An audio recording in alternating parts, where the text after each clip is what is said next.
Eu queria inicialmente saudar o senador Raimundo Lira, que preside esta reunião, saudar o nosso companheiro, senador, ministro Gabas, saudar os demais senadores, saudar todos quantos nos prestigiam nesta reunião, os senhores funcionários, servidores da casa e aqueles que nos assessoram, que constitui a nossa gestão no Ministério do Trabalho e Emprego. Eu quero inicialmente, senhor presidente, agradecer o convite que a comissão nos faz, no sentido de que possamos aqui oferecer esclarecimentos a respeito das medidas que foram enviadas ao Congresso Nacional e no que diz respeito mais ao Ministério do Trabalho e Emprego, da medida provisória 665, que trata do abono salarial e do seguro-desemprego, e que tem sido alvo de debates junto a todas as partes interessadas. Nós já estivemos por 6 vezes com as representações dos trabalhadores, as centrais sindicais, e já estivemos presentes em quase todas as bancadas, as quais nos solicitaram a presença do Congresso Nacional. Já participamos de reuniões de comissões, tanto da Câmara como também do Senado Federal, já que as medidas se encontram nesta casa e, em última instância, cabe a esta casa definir, com a sua discussão, após a sua discussão, na sua aprovação ou rejeição ou modificação das medidas originárias do Poder Executivo.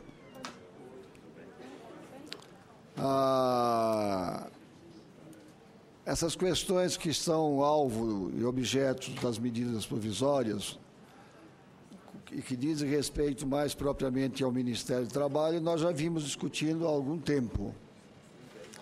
Há 2 anos atrás, nós, junto ao CONDEFAT, vimos tratando desta matéria e já o consenso.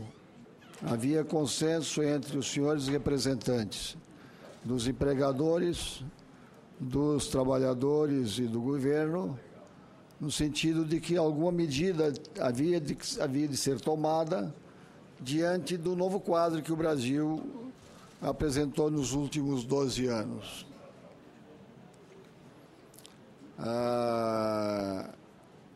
Tanto trabalhadores quanto empregadores, uma vez que nós somos os responsáveis pela gestão e pela administração dos fundos, do Fundo de Amparo ao Trabalhador e do Fundo de Garantia por Tempo de Serviço. E que, diante da nova realidade, em que o Brasil teve nos últimos 12 anos um acréscimo de mais de 21 milhões de novos postos de trabalho, e tão importante quanto o aumento do número de empregos gerados foi a política estabelecida a partir do pacto firmado entre o presidente Lula e as centrais sindicais brasileiras, no sentido do aumento de número de empregos e na valorização do salário mínimo, diante da crise que eclodiu no mundo todo, em decorrência da falência, da quebra do sistema financeiro americano. E que hoje causa um desemprego no mundo todo. Só na zona do euro, segundo o Banco Mundial, nós temos um desemprego de mais de 80 milhões de trabalhadores. E a OIT, ainda a questão de 60 dias, divulgou um documento em que preconiza que até 2018 nós alcançaremos 480 milhões de trabalhadores desempregados no mundo. E o Brasil, em decorrência dessas políticas, ele tomou um rumo diferente. Nós criamos novos postos de trabalho e aumentamos o nosso salário mínimo, que alcançou o percentual de 70% nesse aumento. Nós tivemos também algumas outras vitórias que nos diz respeito à formalização do emprego. O Brasil, há 12 anos passados, ele apresentava um resultado de 60% de informalidade do emprego e 40% na formalidade. Hoje nós temos 60%, mais precisamente 63% do emprego formalizado e 40% do trabalho informal.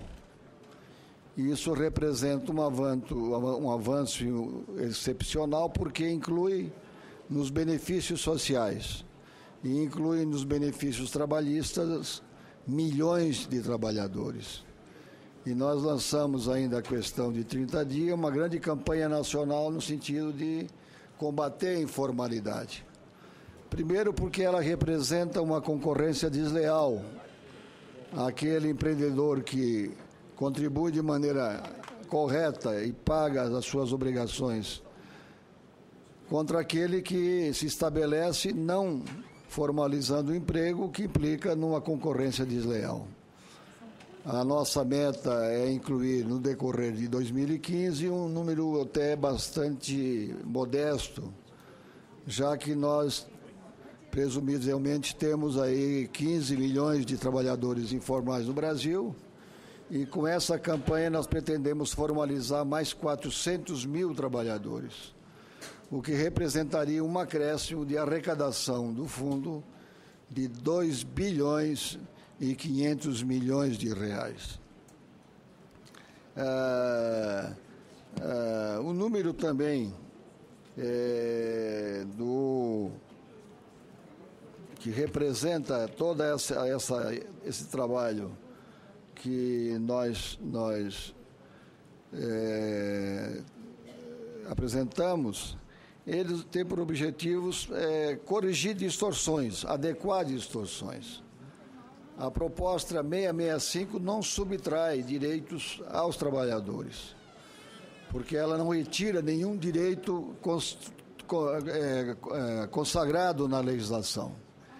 Ele procura criar adaptações no sentido de que a gente zele por este fundo, a fim de que não possamos ter algumas dificuldades no processo contínuo e que o Brasil tem de continuar na grande tarefa de empregar a todos os brasileiros que tenham demandado a busca desse trabalho.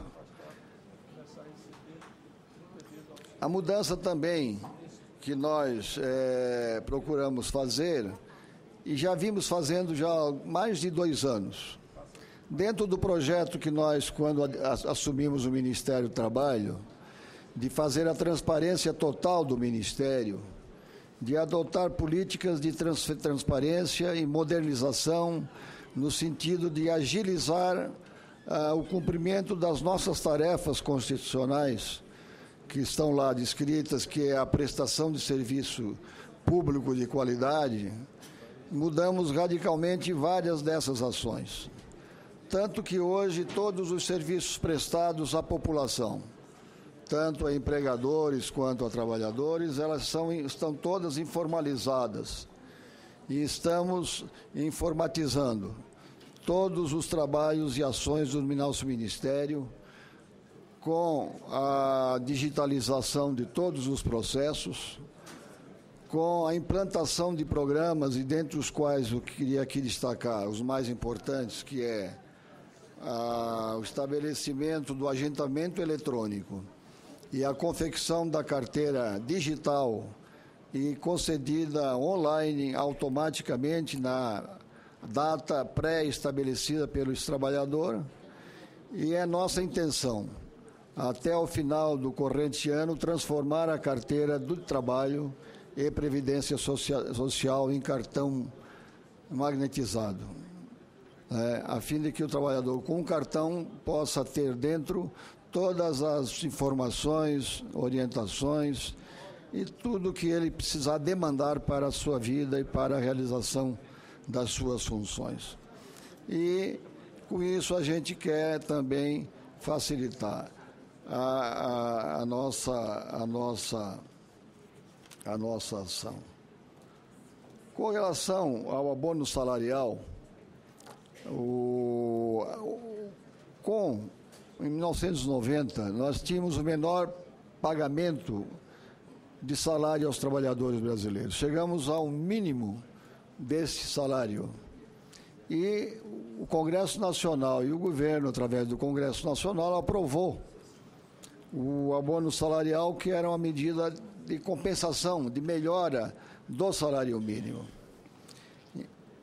Quando da implantação da nova política de aumento real do salário mínimo, foi acertado, em reunião entre o presidente da República e as centrais sindicais, que, em razão do aumento dos salários mínimos que implicam no pagamento do abono salarial, era necessário haver uma modificação, o que foi acertado entre eles. Mas essa medida nunca foi implantada. Nós nos reunimos em 2013, junto com o então ministro da Fazenda da época, junto com as centrais, na medida de se adotar estas modificações, o que não foi possível fazê-las. Porque, com o aumento do salário mínimo, ele afetou grandemente o pagamento do abono salarial, o que afeta também o resultado do FAT e o orçamento do FAT. A proposta ela vem aumentar o prazo que permite a aquisição do benefício e vincula o pagamento do 13º salário mínimo. Nos mesmos moldes em que hoje é pago o salário mínimo, também vai ser feito o pagamento do abono salarial.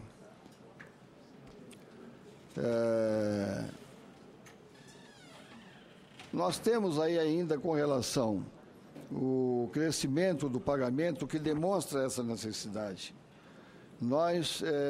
O crescimento do número de beneficiários também do pagamento do abono salarial.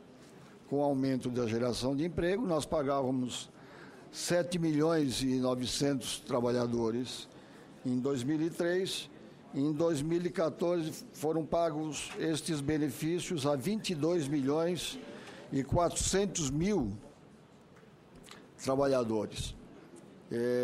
Então, há um aumento vital que inviabiliza a continuação do pagamento nos mesmos moldes em que ser feito no presente momento. Quanto ao seguro-desemprego, alterou-se a data para a recepção desse benefício, que eram 6 meses e passou para 18 meses. Nas outras, na terceira e quarta oportunidade desse pagamento, ele continua igual o que era a lei, anterior.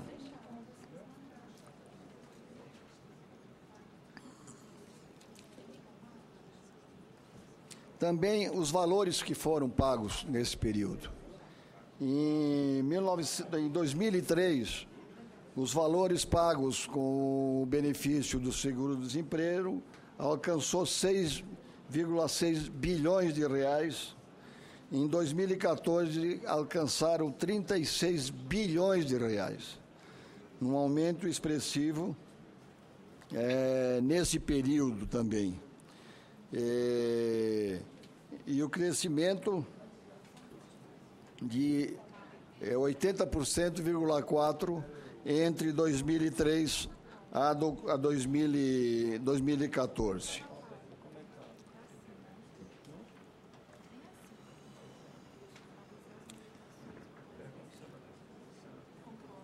A quantidade Esse agora já de acordo com o que foi pago em 2014, para que tenhamos uma referência, termos condições de fazer uma avaliação com maior presteza. Em 2014, nós tivemos na primeira solicitação para pagamento do seguro-desemprego 3.628.382 trabalhadores, numa participação de 42,42% na primeira solicitação. Na segunda solicitação, nós tivemos 2.493.299 trabalhadores, que importou num percentual de 29,15% dos trabalhadores. E na terceira solicitação foi de 1.470.000, correspondente a 17,20%, e na quarta solicitação 658.387, que corresponde a 7,7%, e os demais foram 302.000, que dão aí um percentual de 3,53%.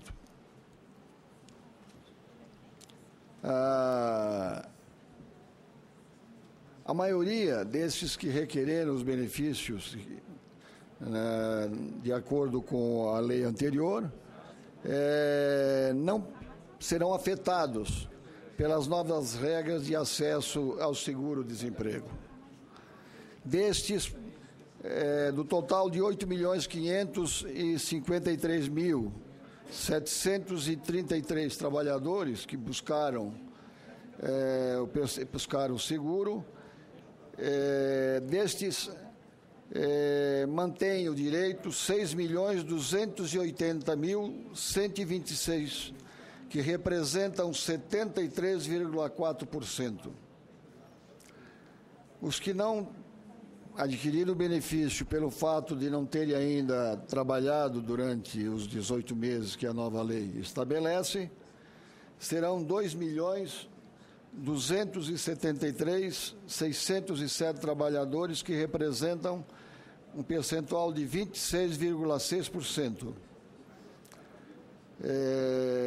Destes, na primeira solicitação seriam 1.601.510, 18,7%, e na segunda solicitação 672.97 trabalhadores, que representariam 7,9%, que daria aquele percentual de 26,6% da solicitação.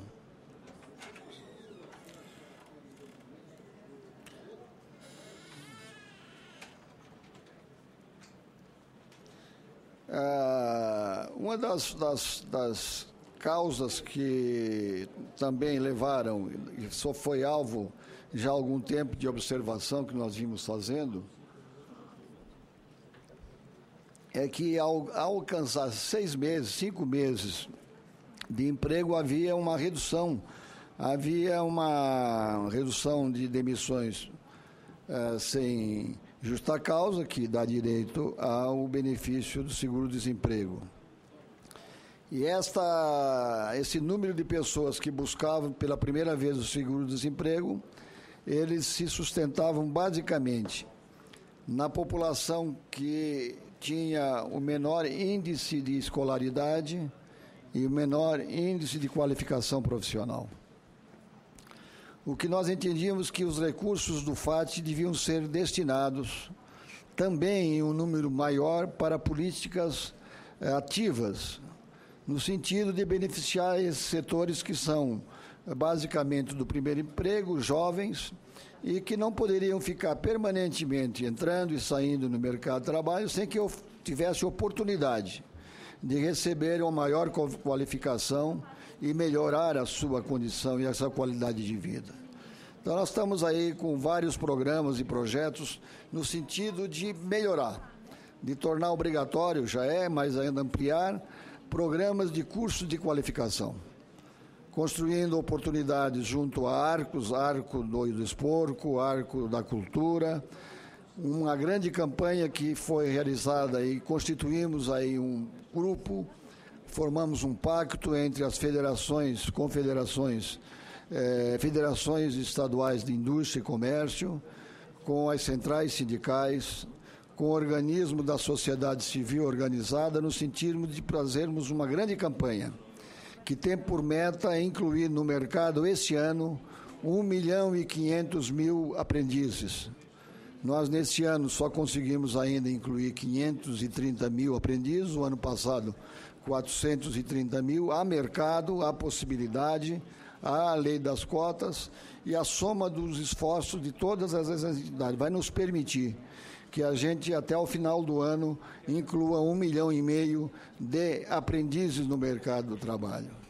E também temos outros indicadores que nos dão informações de que 82% desses jovens que ingressam no mercado de trabalho, eles continuam no mercado do trabalho. E 50% deles permanecem na mesma empresa, que é o dado importante na fidelização às empresas, a fim de que eles continuem permanecendo nelas, se qualificando, né, adquirindo melhor conhecimento e fazendo aquilo que o Brasil hoje tem como maior desafio, que é a qualificação profissional. O Brasil, para deter e manter o seu espaço, o seu local no ranking como país potência, como o 7º PIB mundial, ele tem que competir. E a competência se dá através do conhecimento, domínio da tecnologia, da competitividade. E o que é importante é que a gente adote e use todos os esforços. Nós, para isso, estamos, através do Pronatec, aumentando o número de pessoas qualificadas. O ano passado foram 8 milhões. Para 2015, 2016, a previsão é de qualificarmos 12 milhões de trabalhadores. É nosso projeto já em fase de aprovação pelo fundo, pelo CODEFAT, qualificação na própria empresa, qualificação na escola, qualificação de várias maneiras, qualificação para financiar a qualificação dos servidores da micro e pequena empresa, que elas não têm o benefício porque elas não contribuem para o Sistema S, então nós vamos financiar para que também os trabalhadores que são aproveitados pela microempresa tenham essa oportunidade. Enfim, executar uma grande tarefa nesse momento de dificuldade que nós passamos. Dessas dificuldades que se discute aqui no Congresso, se discute através de medidas de ajuste fiscal propostas pelo Ministério da Fazenda. E queríamos dizer a todos vocês de que agora a discussão está no Congresso. Nós, centrais, queremos discutir com o Congresso, com as comissões que já foram constituídas, com os senhores relatores, como devem essas medidas serem aprovadas. Na medida em que o governo abriu a discussão, em que se reuniu com as centrais, constituir uma mesa de negociação. E a mesa de negociação implica em buscar soluções que a maioria, tanto do Congresso Nacional, como dos trabalhadores, como da população, considere viáveis e melhores para atender a esse momento que nós estamos vivendo. O Ministério do Trabalho tem aqui os seus assessores, nós produzimos cartilhas, distribuímos para todos os senadores e deputados federais, ali como as medidas implicarão, influenciarão, impactarão no que diz respeito aos trabalhadores brasileiros, à economia brasileira, e nós permanecemos constantemente à disposição. E cabe, evidentemente, aos senhores, não é? Porque é aqui a casa do povo, é aqui a casa que legisla, de tomar as medidas mais corretas, mais justas, que certamente fará e farão no final deste debate. Muito obrigado, senhor presidente. E continuo à disposição, evidente.